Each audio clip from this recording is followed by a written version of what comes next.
The young waitress gently slid the plate of pancakes toward the boy, whispering, "Same as always. Honey, no charge."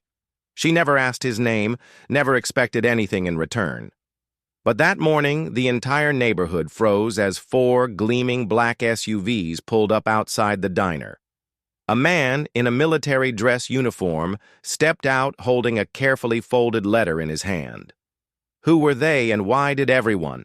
Jenny Millers was 29 years old, a waitress at Rosie's Diner, a small establishment tucked between a hardware store and a laundromat in rural Kansas.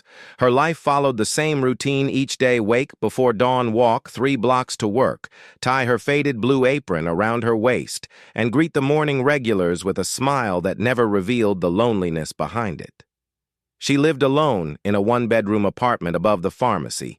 Her only family photographs turned yellowed by time her father had passed when she was 15. Her mother, 2 years later, the aunt who raised her, had moved to Arizona for her arthritis, leaving Jenny with little more than holiday phone calls and occasional letters on a Tuesday in early October.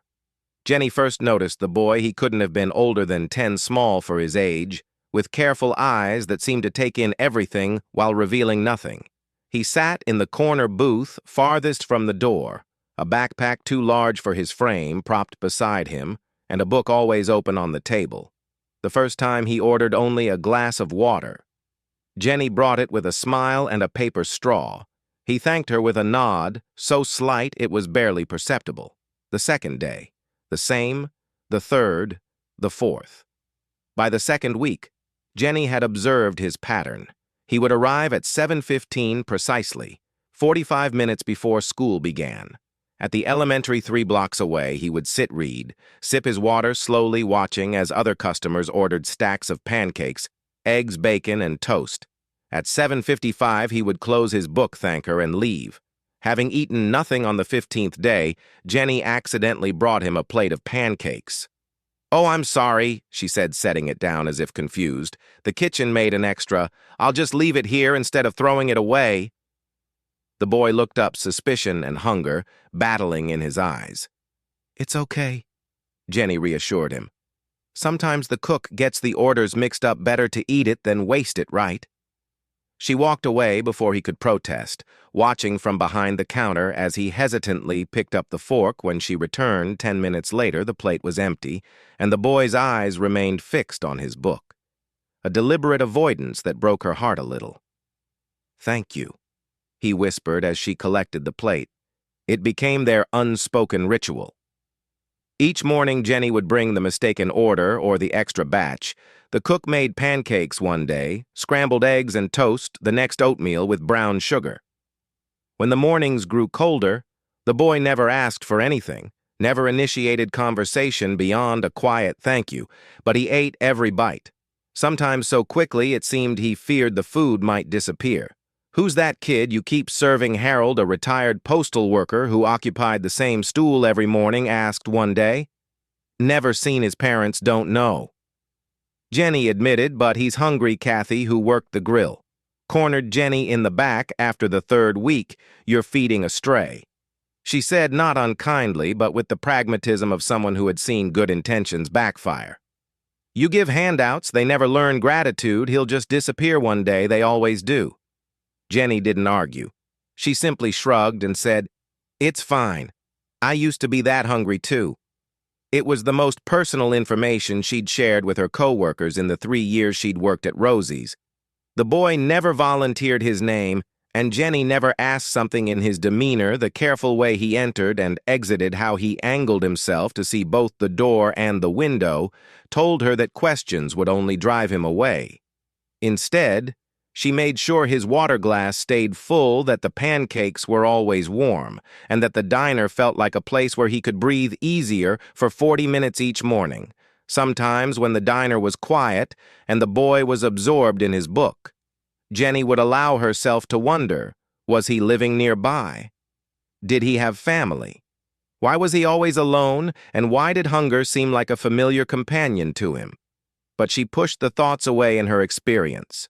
Kindness with conditions wasn't kindness at all. So she continued their silent arrangement, watching as the boy's shoulders gradually lowered from their perpetually defensive hunch as his eyes began to meet hers for a second longer. Each time she approached his table, that small change, the moment of eye contact that stretched from a millisecond to perhaps 2, was enough to convince Jenny that whatever she was doing, however small it might be, mattered. By the 6th week. Others had noticed Jenny's routine with the boy. Most said nothing, but some couldn't resist commenting their observations, laced with the particular cruelty of those who have forgotten what it means to need help, playing charity worker on company time, asked a businessman who frequented the diner, his tone suggesting he found the entire arrangement distasteful. "Kids these days expect handouts everywhere. Times must be changing," remarked another regular in my day. "No one gave away free food just because someone looked sad." Jenny heard these comments, but let them slide off her like rain from a window pane. She learned early that defending kindness often hardened the hearts of those who criticized it. However, Mark, the diner's manager, wasn't so easily ignored. He called Jenny into the small office behind the kitchen one morning, his expression serious beneath his perpetually sweaty brow. "I've been watching you with that kid," he said, fingers tapping against the laminate desk. "Can't have employees giving away free meals. It's bad for business and sets a precedent." Jenny twisted her apron in her hands. "I understand. I'll cover the cost myself." Mark's eyebrows shot up from your tips. "Those barely cover your rent. It's my choice." Jenny replied, something resolute in her voice that made Mark study her more carefully. "Just 1 meal a day I can manage after a moment." Mark sighed. "Fine, but if it affects your work, or if that kid causes any trouble, it stops immediately. Understand?" Jenny nodded, relief washing over her. She'd anticipated being reprimanded, perhaps even fired, but this compromise she could live with each morning. She set aside a portion of her tip's money that might have gone toward a new winter coat or the dentist appointment she'd been postponing, and paid for the boy's breakfast on a particularly cold Thursday in November. The boy didn't show up. Jenny found herself checking the door every few minutes, an uneasy feeling settling in her stomach. She prepared his usual plate of pancakes anyway, setting it at his empty booth, just in case waste of food. Kathy muttered as she passed by, shaking her head by closing time. The untouched plate had become a silent rebuke. Jenny wrapped the cold pancakes and took them home, unable to simply throw them away. The boy didn't appear the next day either, or the next a week passed with no sign of him, and Jenny began to wonder if Kathy had been right. Had he simply moved on, as strays often did? The thought left her with a hollow ache she couldn't quite explain. She'd known nothing about him, not his name, not his story, yet his absence felt significant. A small light extinguished, told you. Kathy said on the 10th day of his absence, not unkindly, but with the assurance of someone whose pessimism had once again been validated, they never stick around, once the free ride ends. During this period, Jenny noticed a customer taking photos of the empty booth, where she still occasionally left a meal, just in case the next day she discovered why a local Facebook group had shared the images with a mocking caption, "Rosie's Diner now serving imaginary charity cases." The comments were even worse. "Publicity stunt bet. They'll claim the food goes to underprivileged children while throwing it away. Feeding strays just creates dependency. That waitress needs a reality check. Next time a strange kid approaches you. Remember this, you're being set up for something." Jenny had never considered herself particularly vulnerable to others' opinions. But the cruelty of these comments stung that night alone in her apartment. She questioned her actions for the first time. Was she foolish to help someone without knowing anything about them? Was she projecting her own past onto a situation she didn't understand? Seeking comfort, she opened the small wooden box where she kept her most precious possessions. Inside lay a faded photograph of her father in his Army medic uniform. His smile gentle, despite the harsh desert backdrop beside it, was the small leather journal he'd carried through his service, the pages worn from frequent handling. Jenny opened it to a dog-eared page, reading the words she knew by heart, shared a half ration with a local boy today. Johnson said I was crazy, that he'd probably report our position to hostiles maybe. But the look in his eyes when he ate same as mine, when Mom would save me the last piece of bread during the hard times. No one grows poor by sharing half a loaf, but those who forget to share remain hungry their whole lives. Jenny traced her finger over her father's handwriting, a sudden clarity washing over her. She didn't need to know the boy's name or story to recognize hunger. And hunger, whether physical or emotional, asked for bread. Not questions. Nobody knew the boy's name. Nobody remembered the face of the person who helped, but each morning someone wasn't hungry anymore. If you still believe small acts can change someone's life, please type hope on the morning of the boy's 23rd absence. Jenny arrived at the diner with diminished expectations. The habit of looking toward the door at 7:15 remained, but the sharp anticipation had dulled to a quiet resignation. Still, she prepared a small plate of pancakes just in case, and placed it at his usual booth at 9:17 a.m. Everything changed. The first sign was the sudden quiet that fell over the usually bustling diner. Jenny, refilling coffee at a booth near the window, glanced up to see 4 black SUVs with government plates pulling into the small parking lot. They move with choreographed precision, forming a semicircle in front of the entrance. Customers stopped. Mid-conversation forks paused halfway to mouths outside pedestrians, slowed to stare as uniformed men emerged from the vehicles, standing at attention beside each door. From the lead SUV stepped a man whose bearing commanded attention before his uniform did tall, with the weathered face of someone who had seen too much sun and too little peace. He wore the dress uniform of a high-ranking military officer, his chest adorned with rows of ribbons and medals that caught the morning light.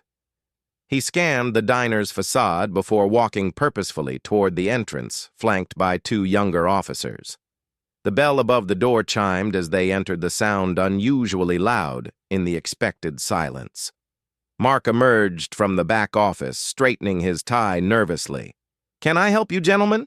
he asked, his voice higher than usual. The senior officer removed his cap. "I'm looking for someone who works here. A woman named Jenny." The diner became so quiet Jenny could hear the soft hum of the refrigerator behind the counter. All eyes turned toward her as she stepped forward, coffee pot still in hand. "I'm Jenny," she said, trying to keep her voice steady, despite the sudden dryness in her throat. The officer's stern expression softened slightly. "Jenny Millers," she nodded, setting down the pot before her trembling hands could betray her anxiety. "My name is Colonel David Reeves, United States Army Special Forces Command." He reached into his breast pocket and withdrew an envelope, crisp and official-looking.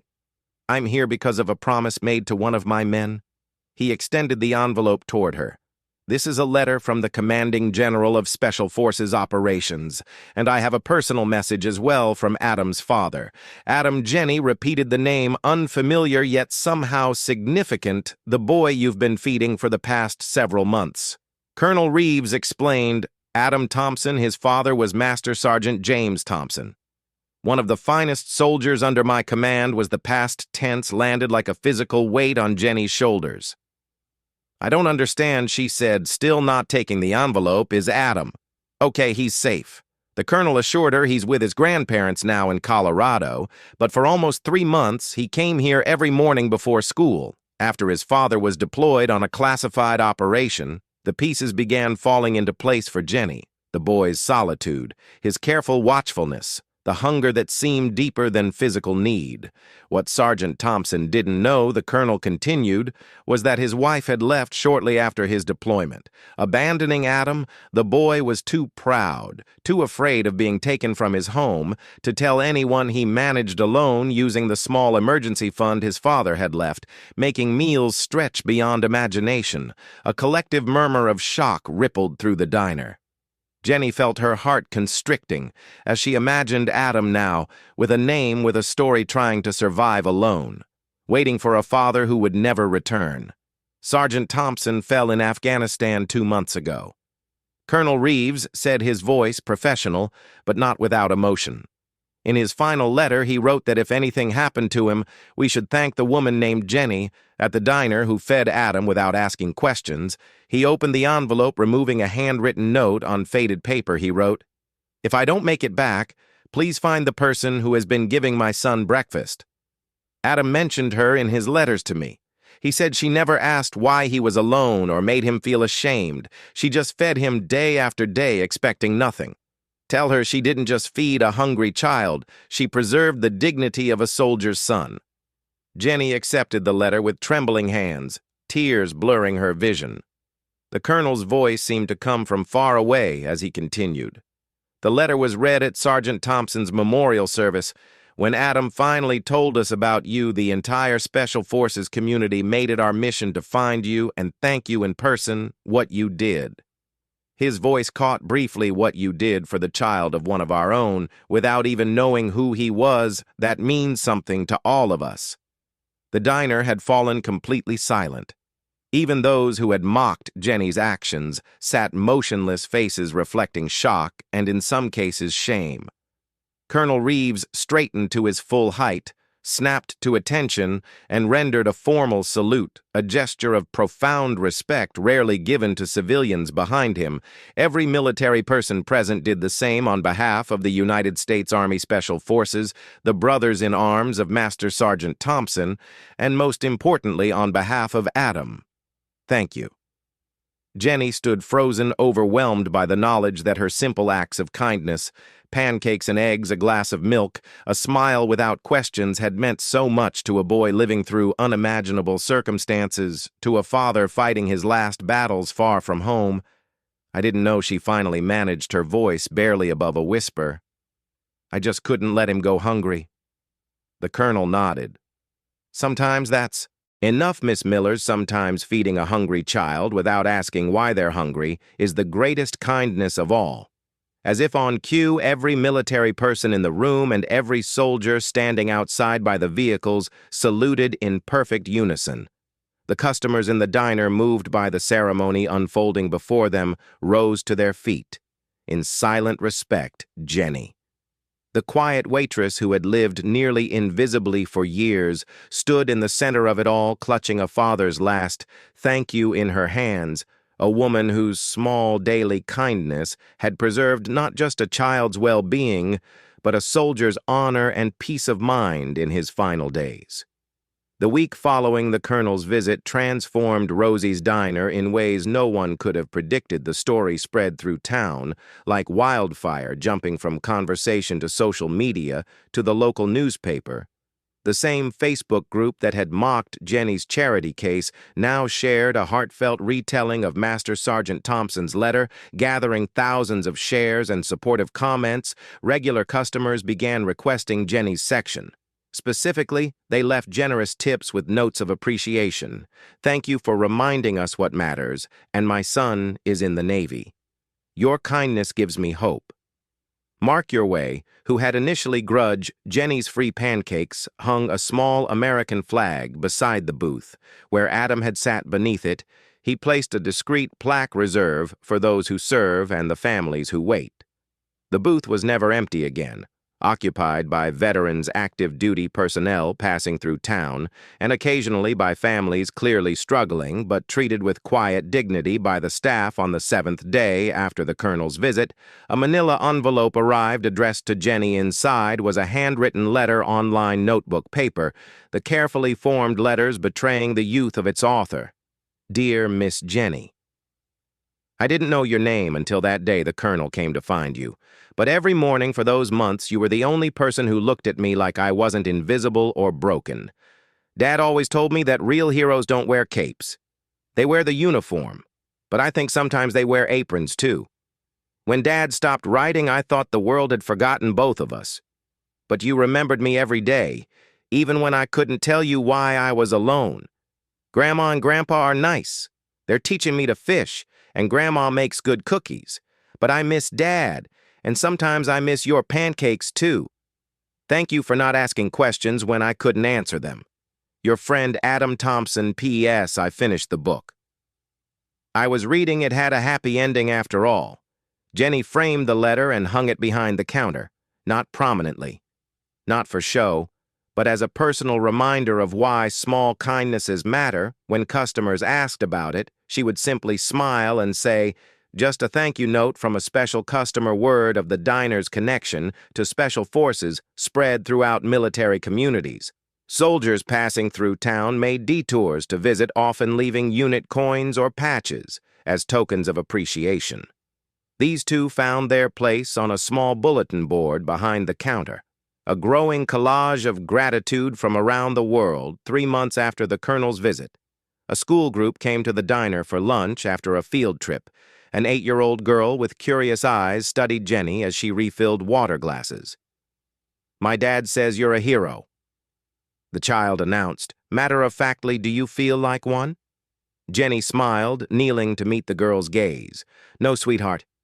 I'm just someone who knows what it feels like to be hungry, not just for food," the girl's teacher added quietly. Having overheard the exchange, Jenny looked up, meeting the woman's understanding gaze with a nod. The teacher was right. Hunger came in many forms.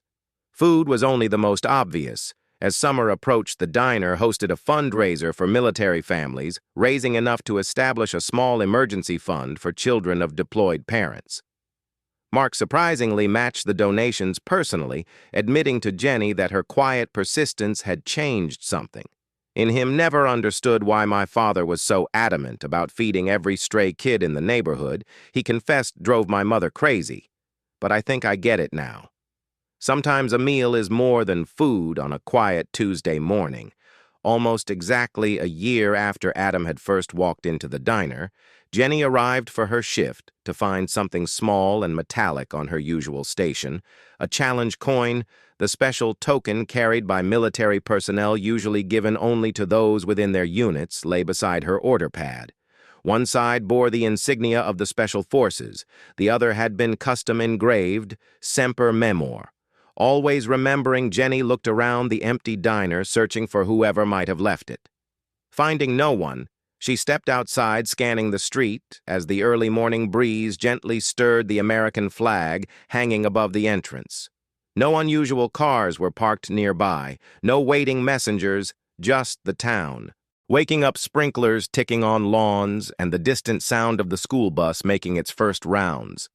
She slipped the coin into her pocket. Its weight, a comforting reminder that kindness offered without expectation sometimes returns in unexpected ways. That evening, as she hung her apron before heading home, Jenny noticed Mark placing a new sign in the diner's window. Simple but elegant, it read, "Whoever you are, whatever you can pay." No one leaves hungry when he caught her watching. He shrugged self-consciously. New policy figured it was time. Jenny smiled, understanding the unspoken acknowledgement in his gesture. No grand speeches, no public declarations, just a quiet commitment to see the hunger in others and respond with what was needed most: food without judgment, kindness without questions. As she walked home in the fading light, the challenge coin a solid presence in her pocket. Jenny thought about Adam, now growing up with his grandparents in Colorado, carrying his father's memory. And perhaps she hoped the knowledge that even in one's darkest moments, kindness exists in unexpected places. Not everyone who helps needs recognition. Some people just need to know that today, someone isn't hungry, and that alone is enough to change a life. You might forget the story in a few days, but if nobody retells it, history will remain silent forever. Subscribe to Ironheart Stories, where justice, kindness, and memory are protected until the end.